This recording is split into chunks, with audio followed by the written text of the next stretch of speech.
RCF. Voilà, il y a 14 heures à Saint-Étienne, la fête du livre, notre petit chapiteau Lire à Saint-Étienne, RCF. Alors 14 heures, c'est l'heure où, j'allais dire, les lions reviennent de boire, on est allé se restaurer, les écrivains se sont dispersés un petit peu partout, et puis Antoine Rau nous fait l'honneur et l'amitié d'être bien présent à 14 heures pour ce premier entretien de l'après-midi. Alors tout à l'heure, nous n'aurons malheureusement pas l'ami Jean-Claude Mourleva qui est à Faune. Pour parler à la radio, évidemment, c'est un peu compliqué, mais je vous parlerai en quelques minutes de son très joli petit livre qui s'appelle Jefferson. Et puis, à 14h40, ce sera Jean-François Merle, le grand écrivain. On se retrouvera, nous, ensuite, plus tard, à 17h, avec Carole Five, tout d'abord, Samantha Bailly, Julia Kerninon. On terminera avec Madame Janine Boissard, j'allais dire la mamie de la fête du livre de Saint-Étienne, qui est là pratiquement depuis le début, et qui va nous présenter un livre qui s'appelle Les 4 filles du docteur Moreau, qui est le remake, elle l'a réécrit du premier livre qu'il a rendu célèbre et qui lui a fait rompre avec sa famille et devenir écrivain. Alors, Antoine Rau, 3 livres, 2 d'entre eux sont des textes de théâtre, et alors, ces textes, pour un auteur de théâtre, c'est quand même génial. Ils sont joués maintenant. Ils sont joués maintenant et ils sont donc publiés donc chez Albin Michel. Donc on peut les lire aussi comme des livres, comme des romans. Des livres. Ouais. C'est ce que j'ai fait. Ouais. Alors, Terminus, Antoine Rau, chez Albin Michel, c'est donc créé au Cadeau. Oui, c'est-à-dire le théâtre d'Orléans, si vous voulez, centre de création dramatique d'Orléans. C'est un théâtre qui collectionne les Molières. Hein. C'est un grand théâtre. Un grand théâtre de création, 900 places, presque 1000 places. Et dirigé par un metteur en scène qui est un ami et avec qui je travaille depuis maintenant plus de 10 ans, qui avait aussi mis en scène ma pièce Le Diable Rouge avec Claude Rich, qui a eu qui vous a lancé, on peut dire ça comme ça. Celle qui m'a lancé, c'est la précédente, qui était aussi avec Claude Rich, qui s'appelait Le Caïman. Le Caïman. En 2005, voilà, qui a eu le Grand Prix de l'Académie française, et ça a un grand succès public, donc ça m'a permis de continuer à vivre de ma plume en écrivant du théâtre. Mais voilà, donc avec Christophe, on s'est rencontrés en 2008 sur Le Diable Rouge. Et il vous accompagne, Christophe. Christophe Lindon. Votre... Christophe Lindon, on s'entend. Oui, pas Lindon, lui, c'est l'acteur. C'est l'acteur, excusez-moi. Lindon. Mais c'était un contemporain. Enfin, on a le même âge et on collabore très très bien ensemble. Donc c'est vrai que c'est très intéressant de développer au fil du temps une vraie collaboration artistique entre un metteur en scène et un auteur. Bien sûr, il y a aussi le travail avec les acteurs. Le théâtre, à la différence du roman, c'est un travail collaboratif, c'est un travail d'équipe, et c'est ça qui est passionnant. On crée ensemble à partir d'une matière qui est le texte, évidemment, mais ce texte doit être pris par les acteurs, incarné, donc on le fait évoluer jusqu'à la création. De toute façon, le travail d'écriture, c'est de réécrire avant tout. Voilà, donc Terminus au Cadeau à Orléans, et puis en même temps, alors c'est quand même aussi formidable, au Théâtre La Bruyère à Paris, La vie rêvée d'Hélène Cox, la même équipe, collaboration tous les deux, le même binôme. Oui, ça en ce moment ça fonctionne très bien, mais avec d'autres acteurs. Avec d'autres acteurs, voilà, deux acteurs remarquables, qui est Christelle Reboul, qui est une comédienne qu'on a vu aussi beaucoup à la télévision, notamment dans une série très populaire de TF1. Nos chers voisins, mais qui est une très grande actrice de théâtre dans la lignée de Catherine Fro, par exemple. Vous voyez, c'est-à-dire c'est quelqu'un qui je pense va émerger, qui frappe quoi. On la frappe, voit. Elle a une voix tout à fait singulière, et l'acteur, son partenaire homme, puisque c'est une histoire d'amour, s'appelle Jean-Pierre Michael, et c'est un acteur qui vient de la Comédie Française. Voilà. Et ça se passe bien aussi. Ah, ça se passe très très bien, les critiques sont excellentes, les blogueurs aussi, vous savez que ça compte beaucoup là, bien sûr, aujourd'hui ça compte beaucoup, très très important. Je suis allé voir, ça marchait bien. Voilà. Et puis on peut dire aussi que Laurent Deutsch est un de vos comédiens pour Terminus. C'est un comédien, maintenant on va dire aussi pareil, moi je suis assez fidèle et avec ceux que je trouve bons et avec qui on s'entend bien. Laurent Deutsch, il a joué à une autre de mes pièces qui s'appelle Le Système précédemment au Théâtre Antoine à Paris et en tournée.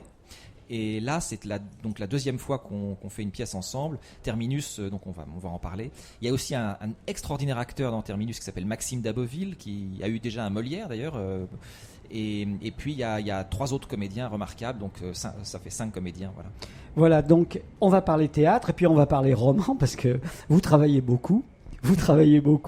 La Traversée du Paradis, ce roman paru il y a quelques mois chez Albin Michel, un gros livre. Une suite, une sorte de saga historique qui va nous faire découvrir l'Europe à travers un roman dont on pourrait dire par certains côtés c'est une sorte de roman d'espionnage, ça me fait penser un peu à John le Carré parfois, avec la grande histoire de l'Europe en 1919. C'est la montée du bolchevisme, l'Allemagne détruite, mais qui est en train d'avoir toutes les résurgences qui, par la suite, des années après, feront la Seconde Guerre mondiale. C'est ça, c'est ça. Ce qui est terrible en fait à la fin de la Première Guerre mondiale, et c'est pour ça que j'ai voulu raconter une histoire qui se passe à ce moment-là. On n'en parle pas beaucoup de cette période de 1919. Il y a beaucoup de livres sur 1930, sur la suite, oui, mais là, oui. En tout cas, au niveau par rapport à tout ce qui s'est passé en Europe, on connaît moins ce qui s'est passé. On parle de la France parfois. Il y a eu pas mal de romans de romanciers français sur cette période de l'après-guerre en France, mais sur ce qui se passe ailleurs en Europe et qui provoque la Deuxième Guerre mondiale, ça c'est un petit peu moins traité. La résurgence du nationalisme, enfin la puissance du nationalisme en Allemagne à partir de la fin de la Première Guerre mondiale, c'est pire qu'avant. C'est-à-dire que ce sont les nationalismes qui certainement ont conduit à la Première Guerre mondiale, mais l'Allemagne n'accepte pas la défaite. Les généraux allemands n'acceptent pas d'avoir perdu et font tout pour encourager le sentiment que l'Allemagne a été injustement humiliée par le traité de Versailles. Et donc il y a vraiment dans la population ce sentiment, ce désir de revanche qui va conduire à la Deuxième Guerre mondiale. Donc ça je le raconte. Et puis alors de l'autre côté, il y a deux victimes finalement. Il y a deux pays qui se sentent victimes de tout ce qui s'est passé. Le deuxième, c'est la Russie, et pour tout à fait d'autres raisons. La Russie est totalement ruinée, donc elle bascule en 1917 dans la révolution bolchevique, communiste. Les Bolches. S'installent les Bolches, comme on les appelait à l'époque, s'installe donc ce régime qui est en fait un régime totalitaire conduit par Lénine. Et c'est ce que la traversée du paradis décrit essentiellement cette Allemagne donc vaincue et cette Russie rouge qui est en train d'installer un système totalitaire qui malheureusement va faire des petits, puisque au fond tout ce qui fait le totalitarisme bolchevique va inspirer, d'ailleurs on ne le sait pas beaucoup, va inspirer directement Adolf Hitler. Adolf Hitler étudie le léninisme, il en parle même dans Mein Kampf, et s'en inspire. Il a bien compris que la racine qu'on peut tirer de ce bolchevisme pour son propre système. Donc c'est vraiment une Europe bouleversée que j'ai voulu décrire dans ce roman. C'est la toile de fond qui est extrêmement présente. On y reviendra tout à l'heure. Mais si vous voulez, un mot de la vie révélée d'Hélène Cox, parce que je dirais c'est complètement l'inverse. C'est-à-dire, on est chez nous, on est en France, à Paris, voilà, deux personnages, une histoire d'amour. Et l'idée de départ, c'est qu'ils vont se rencontrer, ce couple, dans un vernissage où dans une galerie d'art moderne. Vous vous éclatez là. Hein. Je me moque un peu de l'art moderne. À peine. Un tout petit peu. À peine, parce que parfois, bon... Et ils ont 40 ans, ils ont vécu, ils se rencontrent et ils pensent que parce qu'ils ont 40 ans et qu'ils ont déjà un passé derrière eux, maintenant leur histoire d'amour ne peut être qu'une belle réussite. On va tirer les leçons de nos échecs ultérieurs. Maintenant qu'on est des êtres mûrs, raisonnables et sages, on va vraiment pouvoir s'aimer. Oui, ça part de ça, c'est-à-dire que j'ai voulu raconter en fait un petit peu des scènes de la vie conjugale à travers le temps et voir comment, au fond, comment est-ce qu'on peut apprendre à s'aimer. Voilà. Et donc je me suis placé du point de vue d'une femme parce que je trouvais que c'était plus intéressant. Donc cette histoire, c'est une femme rencontre Hélène Cox rencontre. Alors en fait, ça se passe dans une espèce d'Angleterre de fantaisie. C'est une femme tout à fait d'un milieu social très très simple, qui est vendeuse dans une boutique de lingerie et qui rencontre un dentiste. Qui fait dans la lingerie. Mais elle pose un peu pour un peintre, et donc c'est pour ça qu'ils se rencontrent dans une galerie d'art moderne, un vernissage où elle a été le modèle de ce peintre, donc sur ses peintures, sur ses photographies. Voilà. Elle rencontre cet homme qu'elle a connu 20 ans avant. Mais il s'en souvient pas. Il s'en souvient pas trop. Elle s'en souvient un peu. Lui, il avait tout à fait oublié. Lui a un grand coup de foudre en la rencontrant. Elle, il lui plaît. Mais c'est pas l'homme de ses rêves. L'homme de ses rêves, c'est celui qu'elle a dans sa tête. Et en fait, ma pièce avance comme ça. Il y a la première scène, c'est la scène réelle avec cet homme, ce dentiste. La deuxième scène, c'est exactement la même scène, mais avec son homme imaginaire. Qui est un fantasme banal, extrêmement banal. Un grand acteur de Hollywood, absolument sublime, séducteur, une espèce de George Clooney, si vous voulez. Et voilà. Et Et elle s'invente une histoire dans laquelle elle-même n'est pas la même. Bien elle est à ce entendu. moment-là une grande créatrice de lingerie féminine à la Chantal Thomas. Voilà. Et donc l'histoire avance comme ça, parce qu'au fond, elle a beaucoup de mal à vivre la vie réelle, la vie quotidienne avec cet homme simple qu'il aime à sa façon entièrement, mais avec tous ses défauts. Et donc elle se réfugie en permanence dans cet imaginaire. Et puis à un moment donné, l'histoire avance et évidemment, c'est plus compliqué. C'est plus compliqué. Les deux mondes, son monde imaginaire et son monde réel, vont se télescoper. Et Donc, ils vont se séparer, ces deux êtres. Elle va se retrouver seule avec son fantasme, son homme idéal, qui n'est pas tellement, parce qu'en fait, elle s'est inventée un homme idéal qui est un grand acteur, c'est-à-dire un personnage infiniment narcissique. Là c'est presque... on bascule dans la drôlerie et en même temps dans l'humanité, parce que c'est beau cette histoire. Ce type se révèle un type absolument odieux. nul. Puant, oui. Puant. La caricature de l'acteur qui ne pense qu'à lui, qu'à sa tête, voilà. Et qui vieillit en plus, qui vieillit mal. Voilà. Mais qui n'est que sa création. Et qui lui dit, mais enfin, finalement, c'est impossible de vivre avec toi. Aucun homme pourrait vivre avec toi. Cette femme se retrouve seule. Le temps passe, parce que c'est une pièce qui, au fil des scènes, fait avancer dans le temps. En gros, ça se passe entre 40 et ses 60 ans. Et ses 60 ans, elle. Voilà. Lui, un petit peu plus âgé. Un peu plus âgé. Et puis donc, ils se retrouvent, elle le revoit pour les 18 ans de leur fille. Ils ont eu une petite fille ensemble à la quarantaine. C'est très joli, ça.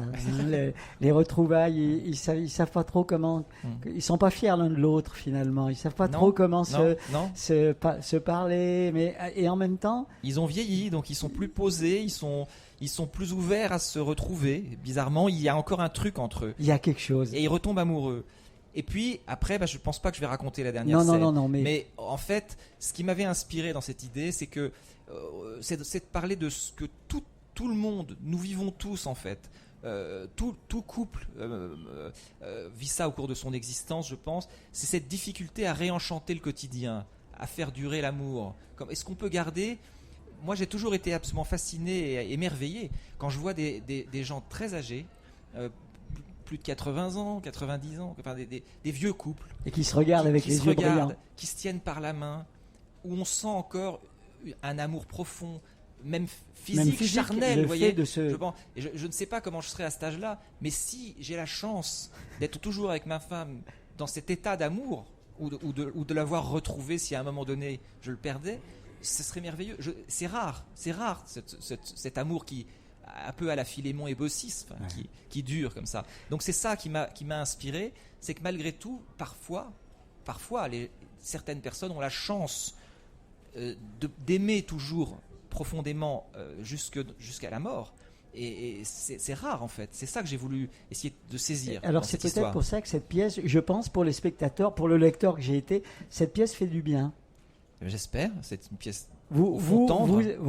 Tendre, très drôle, très très drôle, et avec par rapport à ces personnages beaucoup de tendresse et en même temps une certaine distance qui permet de les rendre aussi parfois un petit peu ridicules. Oui, bien sûr, parce que c'est des scènes de comédie. Je les raconte pas, il faut pas les raconter. Mais voilà. Hélène Cox, La vie rêvée, c'est au Théâtre La Bruyère. Jusqu'à la fin de l'année à peu près. Jusqu'à la fin de l'année, oui. Voilà, 19h. Ensuite, j'espère en tournée. Enfin, on espère que vous viendrez chez nous. Ah bah peut-être, alors oui. Ah bah oui, il faut... Faisons un appel au directeur. Au directeur, bien entendu, surtout voilà. Que c'est... Enfin, moi qui l'ai lu, je la vois.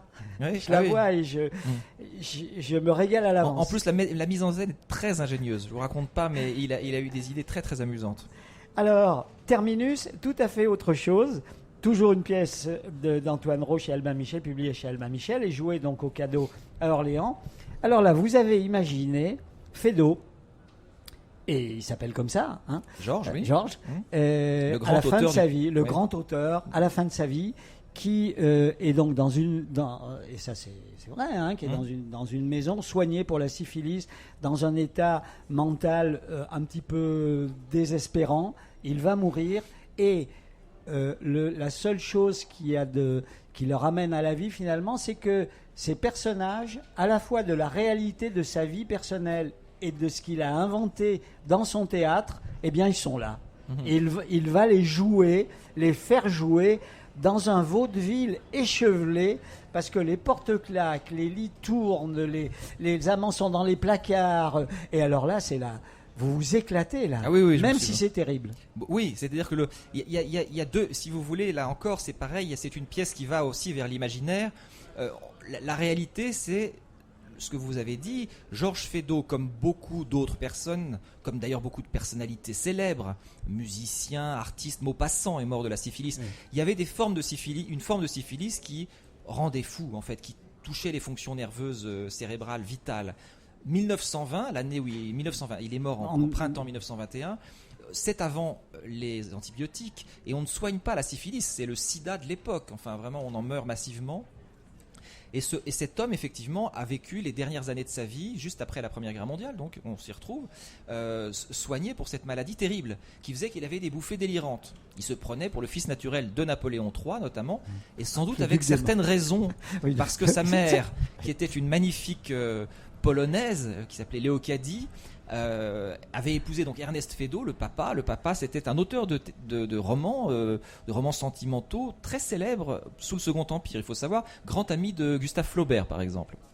Mais ce pauvre homme, il avait Léocadie qui passait son temps à le tromper avec à peu près tous les hommes importants du Second Empire, dont Napoléon III, qui était un coureur de jupons effréné. Un coureur de jupons comme on en a connu dans la période récente en politique française, vous voyez, donc je vous le dis pas, mais un peu physique, voilà. Comme ça, un peu rond, et bon voilà.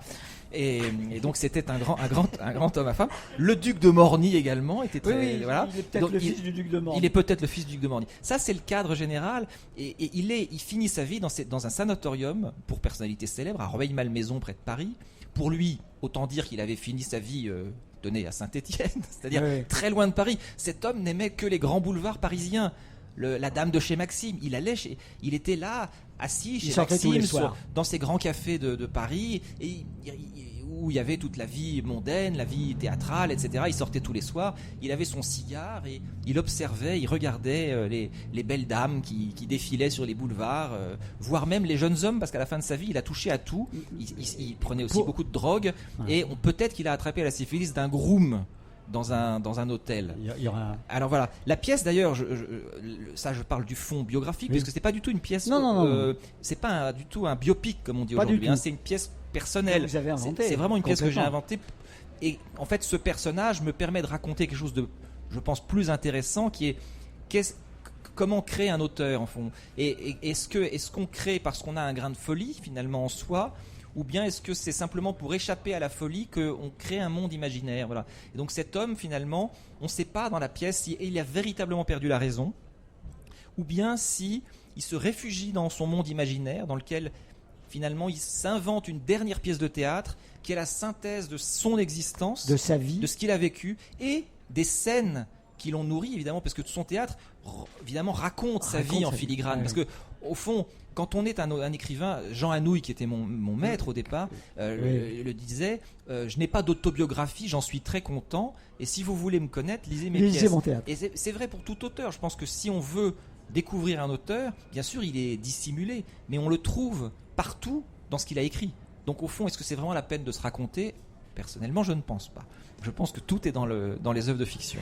Alors, bien sûr que ça bouge beaucoup, il y a des montages parallèles, c'est un plus difficile de se représenter en lisant, mais on imagine l'espèce de folie qui doit s'emparer du plateau, mais une folie millimétrée. C'est très important. Parce qu'il était obsédé par la précision. Georges Feydeau était obsédé par la précision. Il bouge un projecteur de 15 degrés parce qu'autrement ça va pas. Voilà, la pièce d'ailleurs commence comme ça.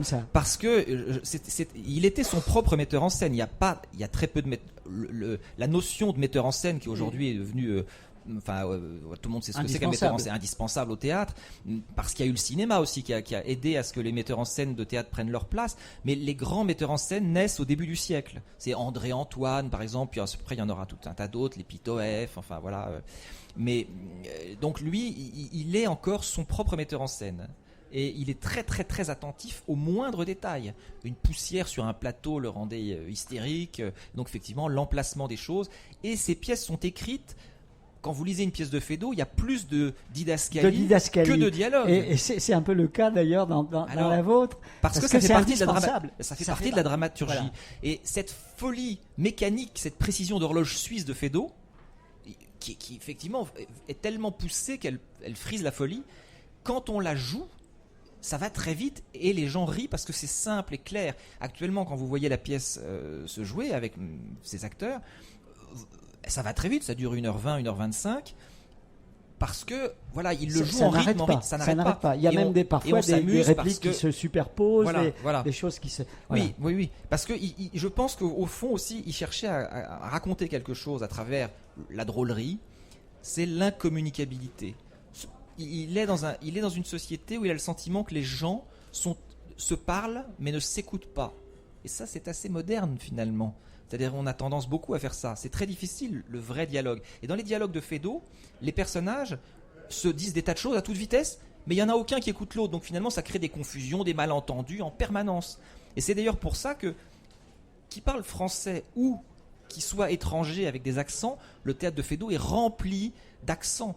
Des gens qui parlent avec l'accent. Vous en avez quelques-uns, il y en a là. Plusieurs. L'accent espagnol, l'accent anglais, l'accent russe, l'accent allemand, ou les accents régionaux, alsaciens, ou belges, ou marseillais, etc. Feydeau est rempli d'accents. Ça fait partie de la drôlerie. Mais je pense que ça exprime aussi ce sentiment qu'il avait que les gens n'arrivaient pas à se parler. Voilà. Alors, pour vous, c'est évidemment un grand bonheur que ces deux pièces jouées simultanément. Deux pièces, finalement, très différentes. Oui. Mais, je laisse le mais. Oui, il y a des points communs. Il y a des points communs. Il y a des points communs.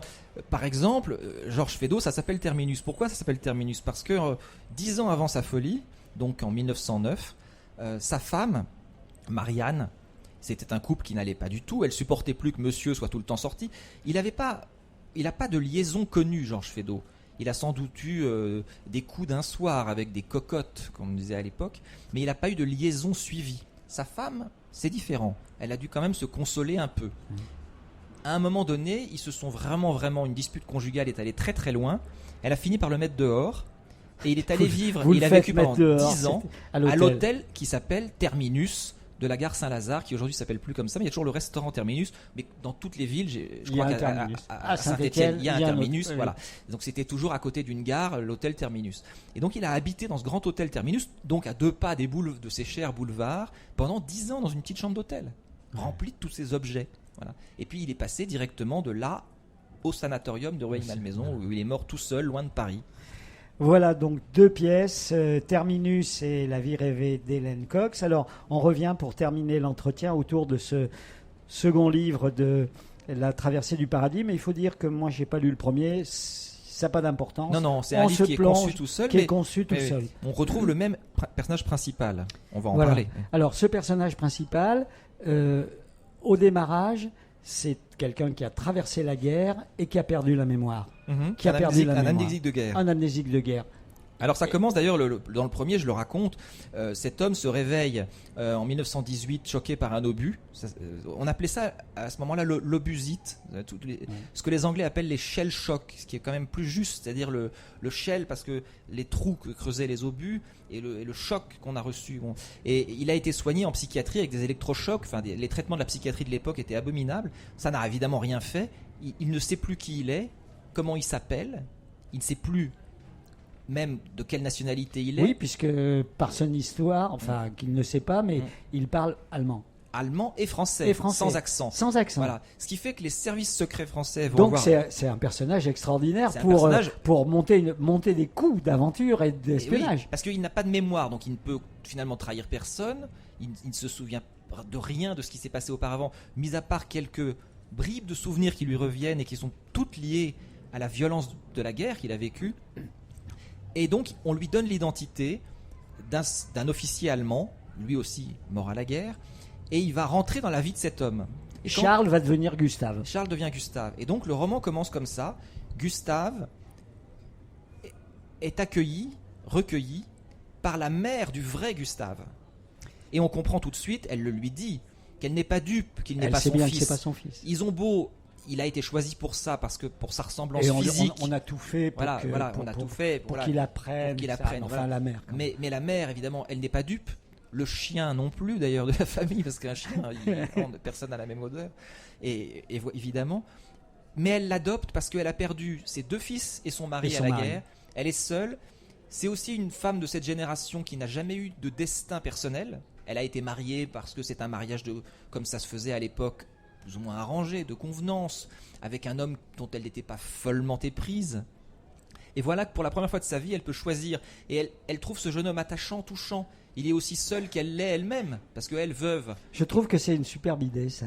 C'est-à-dire que cette tendresse qui va naître entre eux, de ces deux personnages qui savent l'un et l'autre qu'ils ne sont pas ce que normalement ils devraient être, lui aussi va s'attacher presque comme si elle était sa mère, alors qu'il sait bien que ce n'est pas le cas. Oui, parce qu'il a un désir, il a un grand désir. Il a un désir de trouver qui il est. Il doit se réinventer totalement. Donc il est obsédé par l'idée de savoir qui il est, et puis à un moment donné, progressivement, il comprend bien que les choses ne lui revenant pas, il ne saura peut-être jamais qui il est. En fait, le lecteur découvrira que si il va apprendre véritablement qui il est. Il y a toute une histoire liée à un terrible secret de famille, évidemment, qui s'est produit donc pendant cette guerre. Et à la fin du roman, il va découvrir effectivement qui il est. Voilà. Mais on ne le raconte pas au lecteur. On le raconte pas au lecteur. Alors, ce personnage, eh bien, on va le suivre. Ça va être notre fil conducteur dans l'Allemagne de 1919. Marqué par des révoltes, une vraie guerre civile, et puis par la montée de l'antisémitisme. Il y a des scènes très, très fortes. Et puis, avec cette obsession des Allemands, et en particulier de l'armée allemande, la revanche. Moi, ça m'a frappé parce que c'est pareil que pour nous après 70. Ils nous ont eus, ils nous ont humiliés, on les aura. Ça prendra le temps que ça prendra, mais on va y arriver. Ah oui, mais tant qu'on est dans tant qu'on est dans ce désir de revanche, quand les plaies sont rouvertes, c'est terrible. C'est d'ailleurs la grande erreur, en fait, rétrospectivement, qui a été commise pendant le traité de Versailles, c'est d'avoir mis l'Allemagne au banc de l'humanité, au banc des nations. On crée la Société des Nations, et on n'a pas compris que en Allemagne, il y avait certes tous ces nationalistes issus de Guillaume II, de Bismarck, etc. Mais il y avait aussi une génération qui était d'ailleurs des juristes, qui étaient des intellectuels, ceux qui ont fait la République de Weimar. L'Allemagne telle qu'on l'aime. L'Allemagne ce qu'elle est devenue aujourd'hui. Voilà. Et ces gens-là, ils voulaient faire partie du droit international. C'était des militants même de la cause internationale. Et donc, avec ces gens-là, on aurait pu faire la paix. En fait, simplement, c'est vrai que la guerre a été un tel traumatisme qu'il faut imaginer quand même sur la France que ça pouvait être, sur la Belgique. La Belgique a été aussi autant victime, on va dire, physiquement sur son sol que la France, le nord de la France. Et puis c'est ces millions de morts, français, anglais, mais aussi allemands, russes. Les Français, les Anglais considèrent que les Allemands sont par nature bellicistes. Clémenceau considère qu'il est impossible de traiter d'égal à égal avec les Allemands et qu'il faut absolument les casser, les empêcher d'avoir de nouveau les moyens de faire une nouvelle guerre. Mais en fait, c'est tout le contraire qui va se passer. Parce que les Allemands vont fabriquer en secret une nouvelle armée en s'alliant avec leurs ennemis idéologiques qui eux aussi sont des parias de l'Europe et qui sont les bolcheviks russes qui ont pris le pouvoir dans un pays complètement ruiné et qui ont aussi besoin d'une armée. Et donc, alors c'est ça le paradoxe, c'est que vous allez nous faire vivre ça à travers des personnages de fiction, bien sûr. Une histoire d'espionnage, mais une histoire d'espionnage basée sur des réalités. Basée sur une réalité. L'alliance contre nature, mais qu'on retrouvera par la suite avec le pacte germano-soviétique. Exactement, on le comprend. Qui est une alliance secrète entre l'armée allemande en train de se refaire la cerise, si j'ose dire, et puis les bolcheviks qui ont désespérément besoin d'armes et d'aide de la technologie allemande. Alors, c'est-à-dire que vous imaginez Lénine, qui est quand même c'est hallucinant. Cet idéologue, totalement internationaliste, bien entendu, puisqu'il veut appliquer les principes de Marx, a priori très anti-allemand également, mais qui tout de même, grâce aux Allemands, c'est les Allemands qui l'ont fait traverser pendant la guerre pour le ramener en Russie, il ne faut pas oublier, dans le fameux wagon blindé, etc. Donc il va s'allier, c'est très très secret, on ne l'a su que bien plus tard. Les services secrets l'ont su dans les années 20, mais les gouvernants n'ont pas voulu les écouter. Les gouvernements anglais, les gouvernements français n'ont pas écouté les rapports des services secrets. Les services secrets les ont détectés. Il y avait une entente, des relations entre Hans von Seeckt, qui était le grand général qui a refabriqué l'armée allemande à partir de 1920. Donc dès la sortie de la Première Guerre mondiale, Il prépare la deuxième en s'alliant avec les Russes bolcheviques. Et pour construire quoi ? Des avions, des armes, des gaz chimiques, oui. pour former des soldats, des officiers. Tous les grands généraux de la Wehrmacht, voire des dignitaires nazis de plus tard, ont travaillé en Russie pendant les années 20 et début des années 30. Donc c'est vrai que le pacte germano-soviétique, on ne le comprend, il n'est pas venu de rien. Il est venu de 20 ans de collaboration pratiquement, 18 ans de collaboration. Alors, ce qu'il y a de passionnant dans le livre, c'est qu'il y a évidemment cette histoire qu'on connaît un peu, mais pas tellement. Et puis vous mettez le projecteur sur des aspects, alors franchement, qu'on ne connaît pas.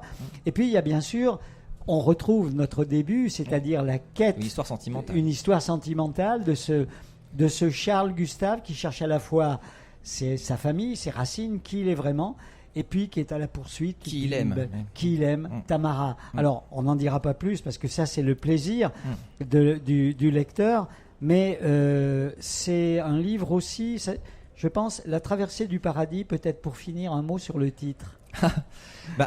À l'époque, j'ai mon avis, mais tous les communistes convaincus, tout de même si vous voulez, les intellectuels de gauche, oui, on n'appelle pas encore comme ça les intellectuels de gauche, mais vous savez, Raymond Aron avait dit l'opium des intellectuels. Oui. Ça dure aujourd'hui, là, ça dure toujours. C'est-à-dire qu'on ne veut pas analyser, et d'ailleurs on fait tout pour que ça ne le soit pas, y compris en Russie, puisque les archives sont mises sous le joug direct, le contrôle direct de Vladimir Poutine, qui ne veut plus qu'on travaille sur cette période et qui falsifie l'histoire, parce qu'on ne raconte pas. Mais Lénine a installé le totalitarisme, le système totalitaire dont Adolf Hitler s'est inspiré, et que Staline a utilisé quand il a pris le pouvoir, mais le système était déjà là. Le système, c'est essentiellement un système basé sur les services secrets, sur la Tchéka, qui contrôle la totalité du pays et qui a droit de vie et de mort sur les gens, les tue massivement quand il faut, les déporte dans les camps, les goulags. Et réécrit l'histoire.